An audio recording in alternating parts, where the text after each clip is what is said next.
Hello and welcome back to another Gun Club review. Today we're taking a look at the high-grade Universal Century GM III from, well, Double Zeta. It's a bit of a mouthful to say the full name, but anyway, this is my favorite GM design. And while it may have taken a little bit of paint to get color accurate, don't worry, we'll get into that later, this kit fairly accurately gets across the details that I love about it. But let's start off, as always, by taking a look at the articulation. So, moving on to the articulation, the head is on, well, it's supposed to be like that barbell-style double ball joint, but since the neck is actually part of the chest, you really only get one ball joint out of it. That said, you get pretty good motion out of that, including a full rotation, so not really anything to complain about. Also, I'll get the backpack out of the way. These are on ball joints, so you get a little bit of movement there. As for the shoulders, they're on a forward hinge ball joint polycap, so you get a pretty decent range considering how bulky everything is. Full rotation, obviously, about 90 degrees out to the side. The actual shoulder itself doesn't go up that much because it's kind of bulky around that area. You do get a full rotation right there, and the elbow is double jointed, though it's not quite a full bend, it's close enough. And the hands, as always, are on a ball joint. Moving on to the waist, it's not a lot of movement. The torso is pretty much entirely solid aside from a ball joint, so you get, a rotation left and right, and a little bit of forward back, but it's down here, so it doesn't quite look super natural, but hey, it's still nice to have that movement even if it does pop out of it. That's because the ball joint, as you saw, was so high up that you don't really get a ton of movement out of it aside from the swivel. The front skirts are on ball joints, and honestly, not really any sort of problem with them. Really easy to cut them too.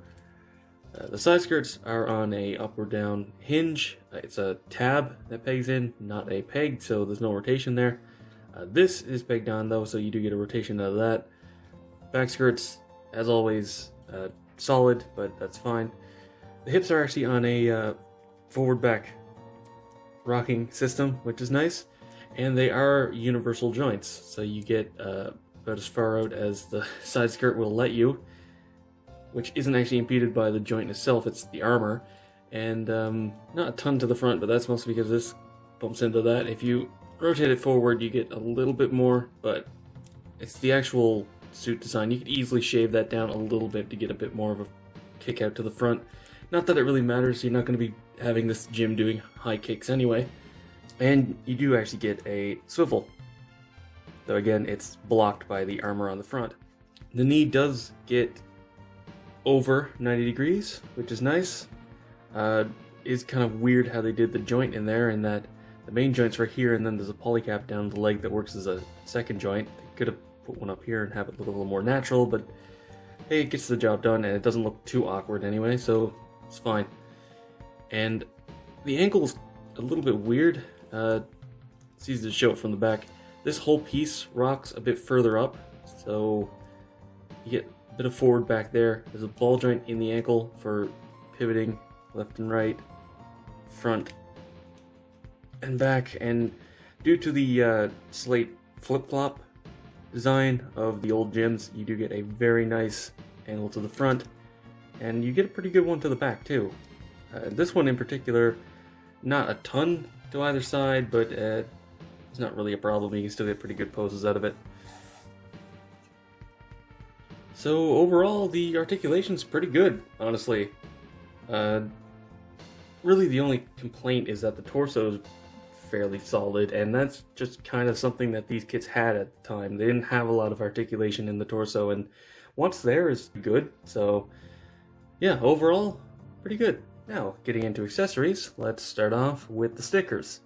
First up, the foil stickers, which you'll see that I've used the cameras, which is back of the head, the one on the chest, and then this is 2 for the shoulder cameras. Then I'll bring it in to sort of show things off. if it'll focus. Good enough. These ones obviously go here on the leg. These ones actually go on these, since this is all one piece, and we'll get into how much I painted in a moment once we get over the stickers. These ones go down here. These ones are actually for the neck, since, like I said, it's part of the chest, which means it's actually this color. And these ones are obviously ones on the knees.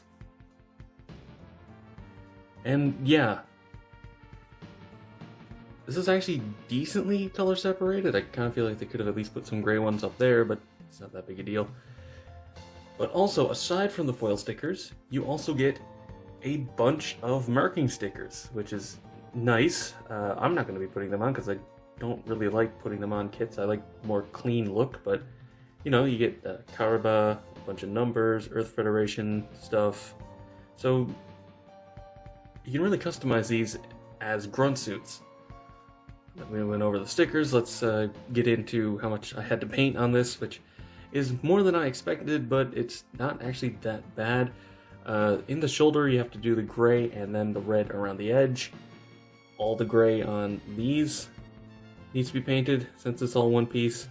The red, like here, like I said, you get the teal to go around this, but inside you also do need to do a gray and then red for the vernier. These are just, this is all one piece. These have to be painted gray and then red. The vernier on the back of the leg is the same, though thankfully it's all separated into 3 different spots, so you can paint them separately and then assemble it. Vernier's on the back, but that's to be expected. Bottoms of the feet, which is of course just one piece of teal, so that had to be painted in 4 different colors.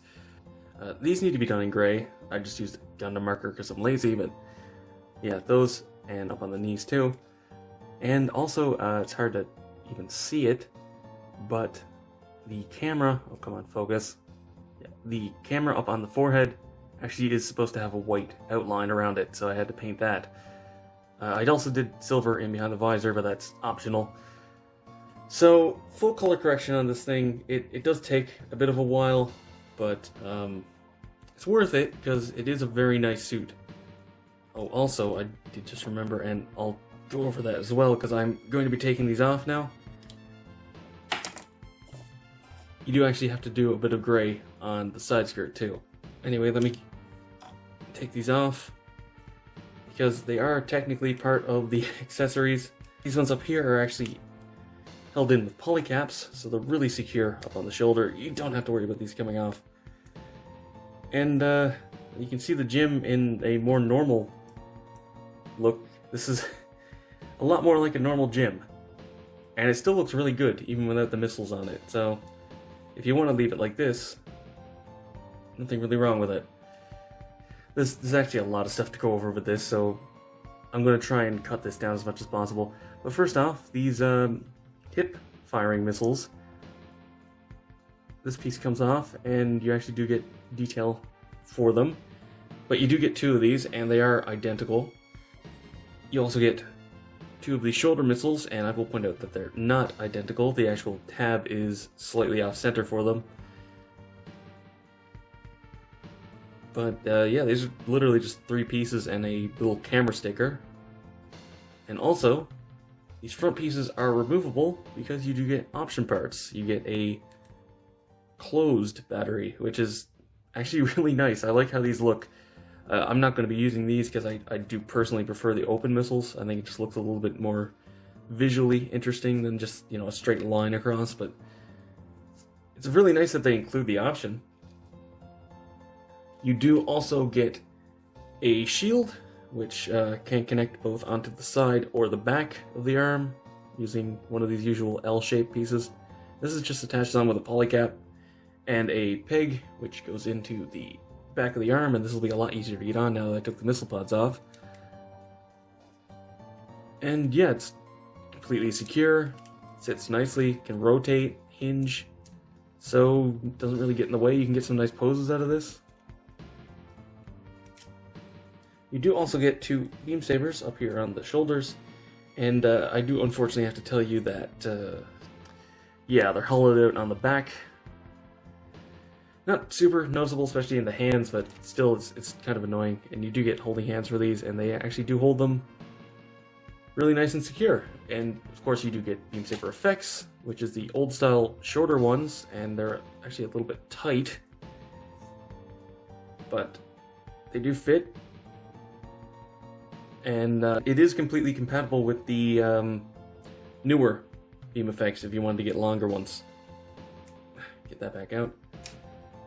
And that's almost everything. This thing actually does come with a lot of stuff. You also get a beam rifle, including a trigger finger hand which pegs on, so it's really nice and secure. This isn't going anywhere. They don't give you a camera for the beam rifle, so I had to paint it, but well, not a big deal. It does have a movable secondary handle, though I don't really know why it can move this way since it can only be held in the right hand, and I'm pretty sure this isn't actually compatible with the beam, though I will test it on camera. No, it's not. I wish they would do that more often since it's actually kind of nice to have a beam shooting out of these, but whatever.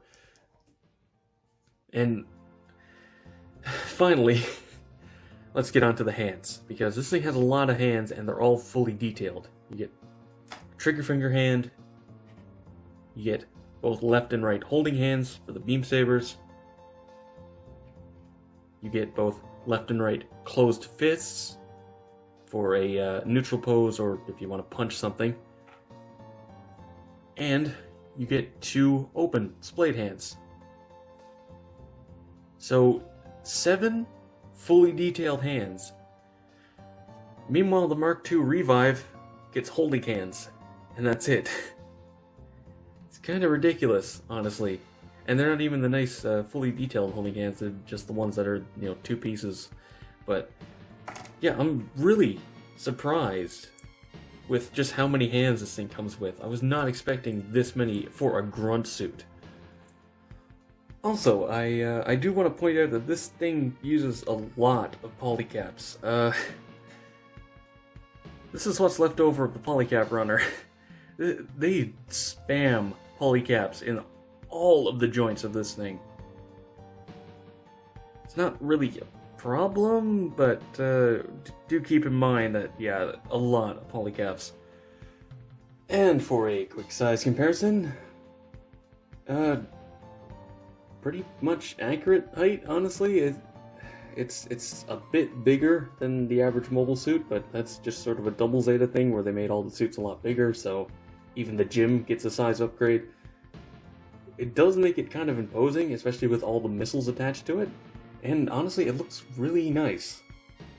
So, to wrap this review up, the GM III is nice. Does take a lot of painting, especially on the legs. Like, half the detail on the legs is paint, but what can I say? I'm a sucker for the design. I'm going to let it slide.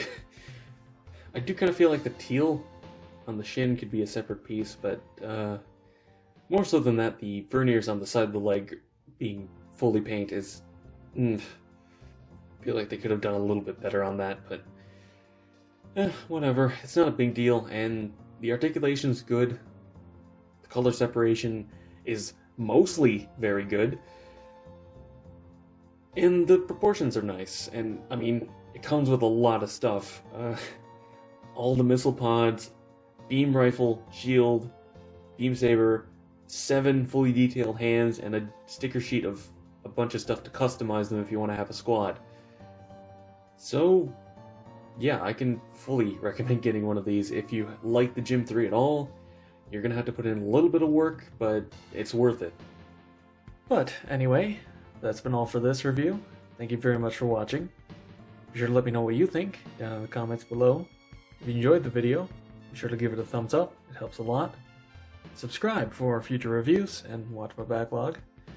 Go follow me on Twitter for updates, and consider supporting me on Patreon so I can keep bringing you reviews, just like this one. And as always, until next time, happy building.